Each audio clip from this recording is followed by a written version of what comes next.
स्वागत है आप सभी का हमारे YouTube चैनल लेट्स स्टडी पे, जहाँ पे आज के इस वीडियो लेक्चर में हम लोग Nazism and the rise of Hitler को समझने वाले हैं।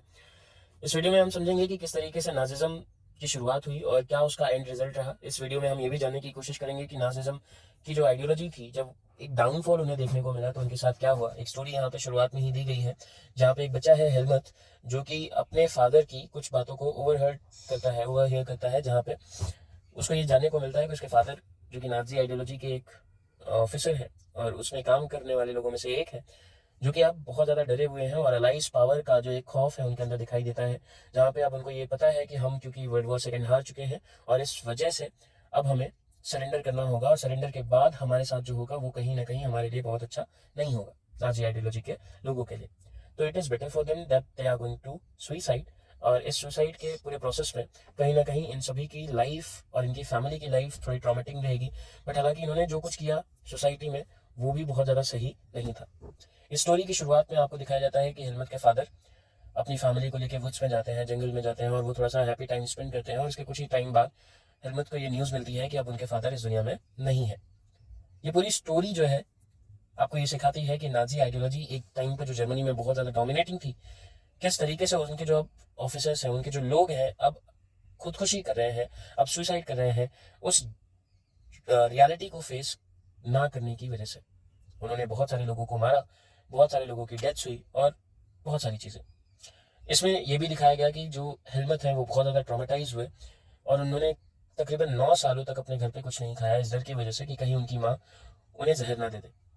हिलमत को इतना पता था कि उनके फादर जो है वो एडोल्फ हिटलर की पार्टी एक है, नॉन नाजी पार्टी, और उसके उसी आइडियोलॉजी के सपोर्टर है। और इस पूरे प्रोसेशन में आपको ये समझ में आएगा कि ऐसा क्या था हिटलर की इस नाजी आइडियोलॉजी में, ऐसा क्या था उस पार्टी में, ऐसा क्या था उनके दिमाग में कि जो बहुत सारे लोग शायद अप्रूव नहीं करेंगे। यहाँ पे जूस, क्रिपल्ड, जिप्सीज और कई सारी अदर रेसेस को इन्होंने जेनोसाइड किया। उनका जेनोसाइड इज अ टर्म जहाँ पे जब आप एक मास किलिंग करते हो तो उसे जेनोसाइड बोला जा सकता है। हेलमेट के फादर ने खुद को गोली मार के सुसाइड कर लिया और ये बहुत ही ज़्यादा ट्रॉमेटाइजिंग रहा उसके बचपन के लिए, उसके ग्रोइंग अप फेज के लिए। 1945 वाज द ईयर जब सेकेंड वर्ल्ड वॉर ऑलमोस्ट खत्म होने वाला था। जर्मनी ने अलाइज को सरेंडर कर दिया था और हिटलर और उनके मिनिस्टर्स को ये पता था कि अब आने वाले टाइम में क्या कुछ हो सकता है उनके साथ, तो उन्होंने ये बेटर समझा कि वो सुसाइड कर ले, और ऐसा ही हुआ। बर्लिन में अपने बंकर में अप्रैल के मंथ में हिटलर ने अपने कुछ एक लोगों के साथ मिलकर सुसाइड कर लिया। इसके बाद जब पूरी तरीके से जर्मनी ने सरेंडर कर दिया तो न्यूरेमबर्ग में बनी एक इंटरनेशनल मिलिट्री ट्रिब्यूनल ने वॉर के अगेंस्ट जो क्राइम हुए हैं या वॉर के टाइम पे जो क्राइम अगेंस्ट ह्यूमैनिटी हुई है उसके लिए पनिशमेंट देना शुरू किया लोगों को।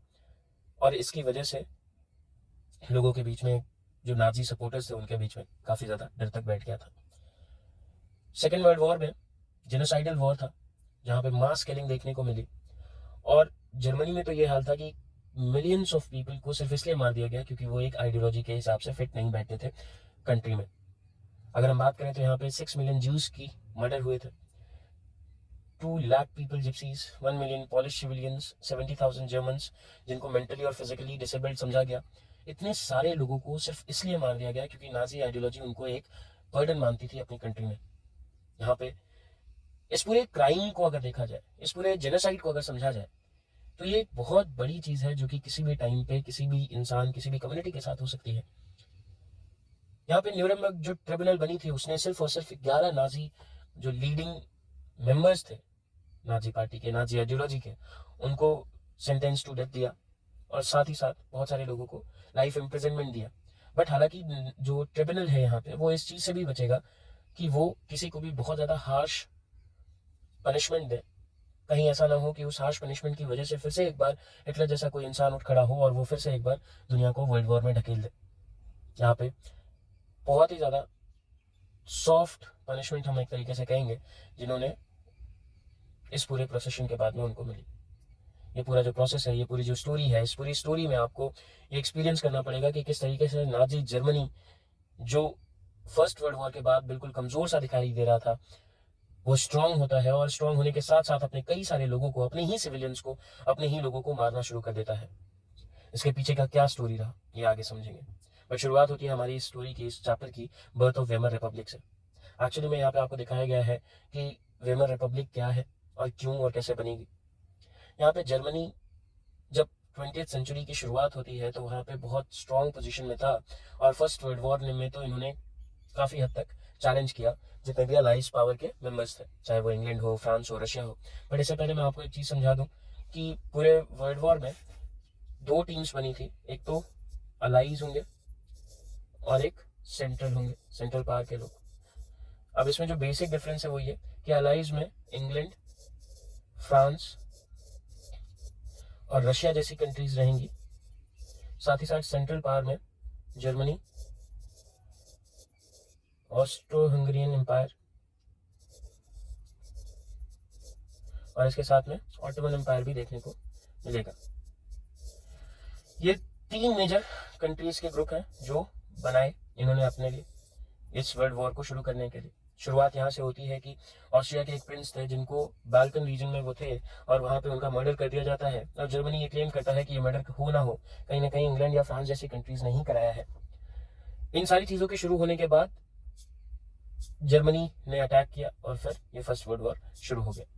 फर्स्ट वर्ल्ड वॉर चलता है 1914 से लेकर 1918 तक, जहाँ पे अलाइड और सेंट्रल पावर दोनों आपस में लड़ती हैं। बट हालांकि इस वॉर में जर्मनी जो है वो हार जाती है और सेंट्रल पावर नवंबर 1918 तक सरेंडर कर देती है। शुरुआत में जर्मनी ने कुछ इनिशियल गेंस किए थे बट वो बहुत ज़्यादा टाइम तक नहीं चल पाए। यहाँ पे दिखाया गया कि जर्मनी में जो लीडर थे, जो कि थे विलियम काइजर सेकंड, वो अपनी सीट छोड़ के जा चुके होते हैं वर्ल्ड वॉर खत्म होने तक। और इसके बाद में यहाँ पे एक वेमर रिपब्लिक है जो कि शुरू करती है या एक तरीके से शुरुआत करती है एक नए सिस्टम की, जहाँ पे गवर्नमेंट को चलाया जाएगा। जैसे ही काइजर विलियम सेकंड जा चुके होते हैं, यहाँ पे एक जगह है विलियम सेकंड, तो कई सारे पॉलिटिकल पार्टी वाले मेंबर्स जर्मनी में वेमर एक जगह है वहाँ पे मिलते हैं और इन्होंने एक गवर्नमेंट बनाने की कोशिश करी।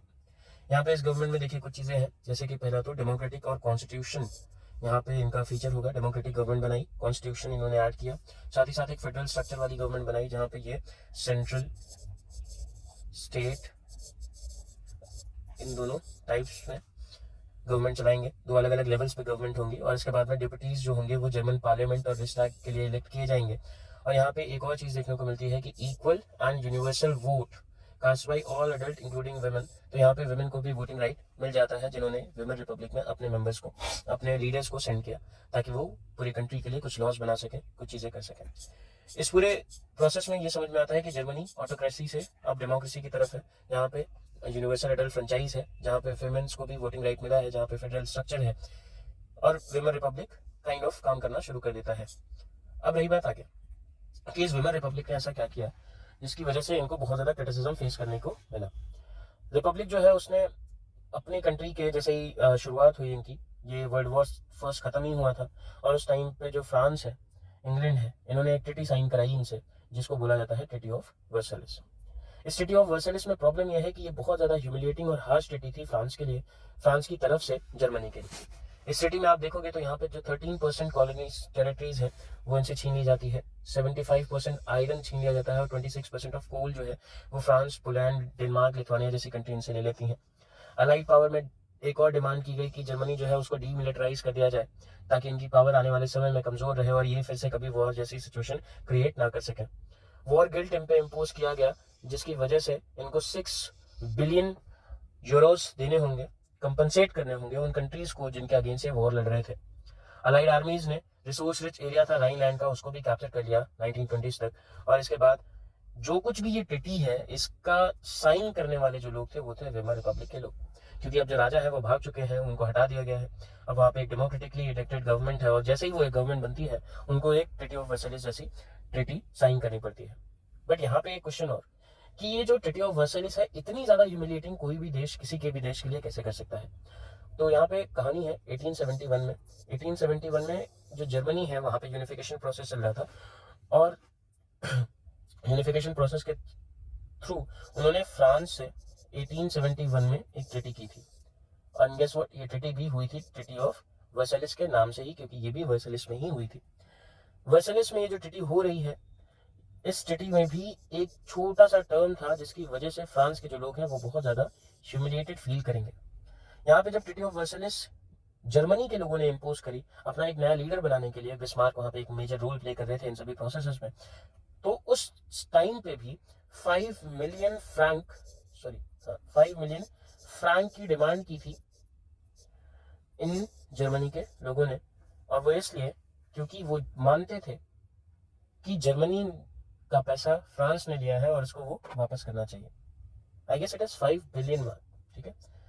और इस सिचुएशन की वजह से जो जर्मनी एक तो वहां पे अपने राजा बनाता है, पैलेस ऑफ वर्सली, जो कि फ्रांस का एक बहुत बड़ा पैलेस है और बहुत नामी पैलेस है। वहां पे ये अपने राजा को एक तरीके से ताजपोशी करते हैं। तो इट इज जस्ट लाइक कि आप कोई भी मैच जीते हो, कोई भी एक टीम में खेल रहे थे, आप जीत गए, तो आप अपोजिशन के घर में जाके उसको सेलिब्रेट करते हो, तो कहीं ना कहीं वो अपोजिशन को हर्ट करता है और साथ ही साथ उनसे कंपनसेशन भी ले लेते हो। वही इन्होंने फ्रांस के साथ किया था जर्मनी ने 1871 में।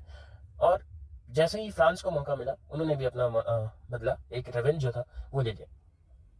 ये जो ट्रीटी ऑफ वर्सेलिस है ये बहुत ज़्यादा ह्यूमिलिएटिंग है पूरे प्रोसेस में, अगर आप समझने की कोशिश करें जर्मनी के लिए। और जर्मनी अब इस ह्यूमिलिएशन के बाद वेमर रिपब्लिक वहाँ पे गवर्नमेंट कैसे चलाएगी, क्या वो गवर्नमेंट बहुत ज़्यादा स्टेबल होगी, क्या वेमर रिपब्लिक को लोग पसंद करेंगे या नहीं करेंगे, ये अलग बात है।